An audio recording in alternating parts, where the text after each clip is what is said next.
Hey friends, myself RC and you're most welcome in RC classes। तो friends आज से हम शुरू करने जा रहे हैं अपने इंग्लिश स्पीकिंग का नया सेशन, जिसमें फ्रेंड्स हम शुरू करेंगे बिल्कुल बेसिक से इंग्लिश। क्योंकि हमने देखा है कि दोस्तों जैसे कि हम लोग हैं तो हम तो कहीं से भी स्पीकिंग का कोर्स भी ले लेते हैं और फिजिकली जाके इंग्लिश स्पीकिंग का कोर्स कर लेते हैं। जो नई जनरेशन की हम बात करें, वहीं हम देखिए अपनी मम्मी और को और अपनी जो थोड़ी एजेड वाली सिस्टर्स है, बुआ और है, तो जो कम पढ़े लिखे हैं 8th या 10th क्लास तक, तो उनका भी रहता है कि वो भी इंग्लिश बोले, वो भी नॉर्मली इंग्लिश बोल सके, समझ सके। तो फ्रेंड्स वो कहीं से यदि क्लास ज्वाइन करेंगे तो उनको बिल्कुल बेसिक से कोई नहीं समझाएगा। तो उसके लिए हम अपना एक नॉर्मल सा सेशन शुरू करने जा रहे हैं। आई बिलीव यू कि यदि वो 15-20 दिन रेगुलर ये क्लासेस ज्वाइन करते हैं या ये वीडियोस देखते हैं तो अपने नॉर्मल जो डेली यूज वाले सेंटेंस है वो प्रॉपरली बोल पाएंगे। वो रट के बोलना और एक समझ के बोलने में थोड़ा डिफरेंट। तो इसके लिए हम एक अपना नया सेशन शुरू कर रहे हैं, तो आप सभी का इसमें मोस्ट वेलकम है। अपना टाइम निकाल के, चाहे आप वीडियोस देखो, चाहे इस वीडियोस को सेव करके जब भी टाइम मिले आप देख सकते हो।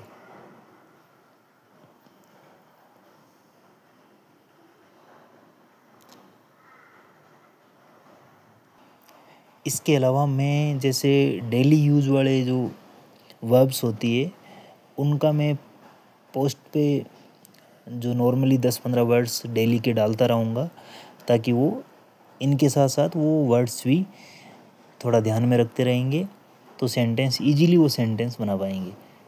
तो चलिए फ्रेंड्स, आज की हम इंग्लिश स्पीकिंग की बेसिक इन्फो को, जो बेसिक जानकारी है उसको देखते हैं। तो जैसे फ्रेंड्स नॉर्मल एक सेंटेंस होता है कि कोई भी सेंटेंस है कि मैं लड़का हूँ, तो भी इसमें बिना टेंस के यूज का है। टेंस हम कहीं भी देखेंगे स्पीकिंग क्लासेज में या कहीं भी हो तो उसमें डायरेक्टली स्टार्टिंग टेंस से करेंगे या किसी भी इंग्लिश के टॉपिक से, जैसे कि समझाने के लिए कहीं से भी करेंगे वो, बट डायरेक्टली आपको ये कोई नहीं समझाएगा। बिल्कुल बेसिक जीरो से आपको कोई नहीं समझाएगा। इसलिए इन लोगों को जो थोड़े से चाहे किसी वजह से अपनी उस टाइम पढ़ाई कम की हो इन्होंने, तो इनको उस चीज़ में प्रॉब्लम होती है। डायरेक्टली ये टेंस नहीं समझ पाते या डायरेक्ट हाई लेवल से वो स्टार्ट करेंगे तो वो नहीं समझ पाते। और नॉर्मल सी बात है, कोचिंग क्लासेज हो या फिर जो भी हो, ऑनलाइन स्पीकिंग क्लासेज हो, उनमें बिल्कुल जीरो से कोई नहीं समझाएगा। क्योंकि उनके पास जो रेगुलर जो स्टडी में हैं जो भी स्टूडेंट्स है, वो क्लासेस ज्वाइन करेंगे तो बिल्कुल जीरो से उनकी क्लासेस कोई ज्वाइन करेगा नहीं। इसलिए मैंने सोचा कि जो थोड़े से किसी वजह से अपनी पढ़ाई नहीं कर पाए या आगे कुछ सीखना चाह रहे हैं, अपने नॉर्मल सबकी चाह रहती है कि मैं अपनी इंग्लिश मतलब थोड़ी इम्प्रूव कर सकूं, थोड़ा मतलब नॉर्मल सेंटेंसेस बोल सकूं, समझ सकूं। तो इसके लिए हमने ये सेशन शुरू किया है। तो आज अपना फर्स्ट डे है। तो फर्स्ट डे में हम देखेंगे कि जो नॉर्मल सेंटेंसेज है, जिसमें बिल्कुल बेसिक सेंटेंस है कि मैं एक लड़का हूँ या मैं एक लड़की हूँ, जो भी आप सेंटेंस देखते हो तो इसमें आप देखोगे कि मैं एक लड़का हूँ। तो इसमें स्टार्टिंग हो रही है बिल्कुल नॉर्मल वे में और लास्ट में आ रहा है इसमें हूँ, मतलब मैं एक लड़का हूँ। या तो हूँ आएगा या है आएगा। जैसे कि वो 2 लड़के हैं, तो इसमें लास्ट में है आ गया। तो इनमें 3 कंडीशन होगी, या तो होगी कि लास्ट में है आए या हूँ आए। ये तो नॉर्मल मतलब अपना प्रेजेंट की बात हो रही जो।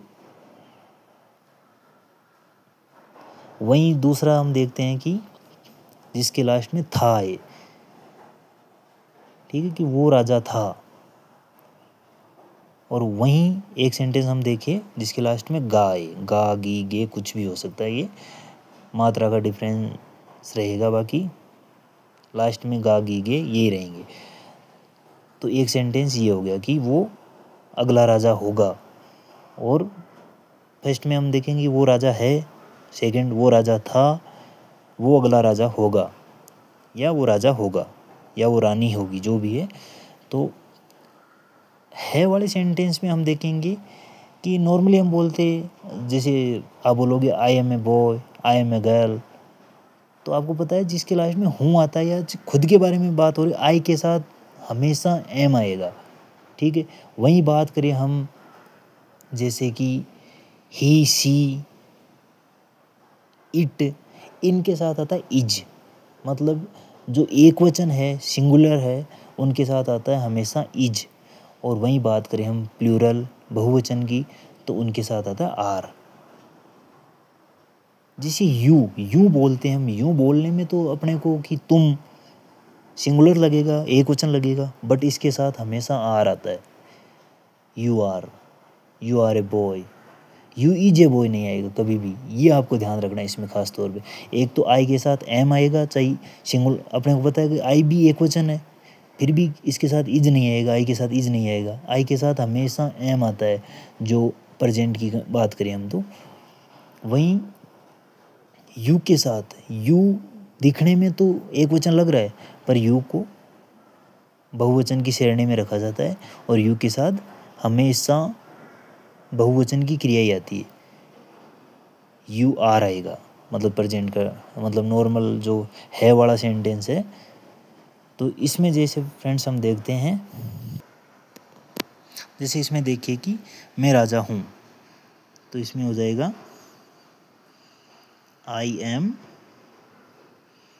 किंग। ठीक है फ्रेंड्स, यह हो जाए कि वह राजा है, तो वह को जो लड़का है उसको हम ही बोलते हैं। ही इज, ए लगाओ तो ठीक है, a king, he is a king, वह एक राजा है।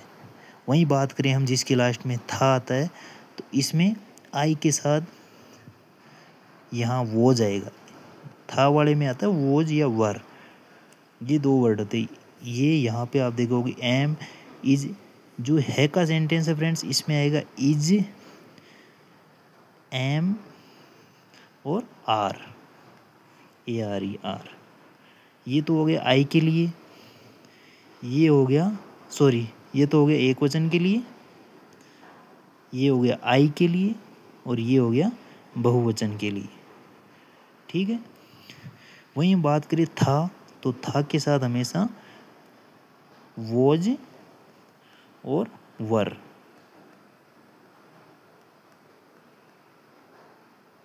दो जो एडवर्ब है वो लगती है।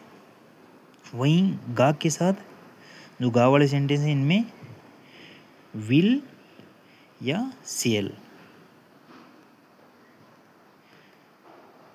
तो विल और सेल, सेल आएगा केवल आई और वी के साथ, बाकी सब के साथ आप विल लगाओगे। एक वचन हो चाहे बहुवचन हो, दोनों के साथ विल ही आएगा, केवल आई और वी के साथ सेल आएगा, ये चीज़ ध्यान रखें। वहीं लास्ट में जिसके था है, तो उसमें हम वोज या वर लगाएंगे। वहीं जिसके लास्ट में है, तो उसको हम, जो एक वचन है उसके साथ इज, जो बहुवचन है उसके साथ आर, और आई जहाँ है कि मैं, आई वाला सेंटेंस है, वहाँ आई के साथ एम। हमें पता है आई के साथ एम ही आता है, आई एम। ठीक है, तो अभी बात करते हैं, वह राजा था, ही वॉज ए, सॉरी, मैं राजा था, आई वॉज ए किंग। वही बात करिए जैसे ही का हो जाएगा, तो ही भी एक वचन है, ही वॉज ए किंग, वह एक राजा था। ठीक है फ्रेंड्स, ये दोनों आगे समझे। वहीं हम बात करते हैं जिसके आगे गाओ, कि वह राजा होगा या वह अगला राजा होगा, तो इसमें क्या हुआ, वह मतलब हम एक जने की बात करें, ही के साथ एक वचन हो जाए, बहुवचन हो, विल आएगा, ही विल किंग लिख दो, या अगला राजा, ही विल नेक्स्ट किंग। वह अगला राजा होगा। ठीक है फ्रेंड, वही बात होगी, मैं अगला राजा होऊंगा, आई सेल नेक्स्ट किंग। वहीं आपको कई जगह आई के साथ विल भी दिखेगा फ्रेंड्स, तो उसमें कंफ्यूज नहीं होना है। आई के साथ कई बार विल इसलिए आता है, जो चीज़ डेफिनेटली होती है कि हाँ मैं तो राजा बनूंगा ही बनूंगा, तो हम आई के साथ विल भी लगा सकते हैं। बट नॉर्मली सेंटेंस है उनमें आई के साथ हमेशा, आई और वी के साथ हमेशा सेल आता है। ठीक है फ्रेंड्स, ये होगी अपनी नॉर्मल बेसिक सी चीज़। आज के लिए इतना ही काफ़ी है आपके लिए। मैं जो अपनी नॉर्मल पोस्ट है उस पर आपके लिए 10-15 वर्ब्स डाल दूंगा, जो क्रिया मतलब काम करने की, कि पढ़ना को क्या बोलते हैं, सोना को क्या बोलते हैं, रोना को क्या बोलते हैं, हंसना को क्या बोलते हैं, वो 10-15 आपके पढ़ने के लिए, याद करने के लिए मैं वो डाल दूंगा। तो आप नॉर्मल से उनको एक बार रिवाइज कर लीजिएगा। बाकी हम मिलते हैं नेक्स्ट क्लास में, तब तक अपना ध्यान रखिए। Okay friends, take care, see you.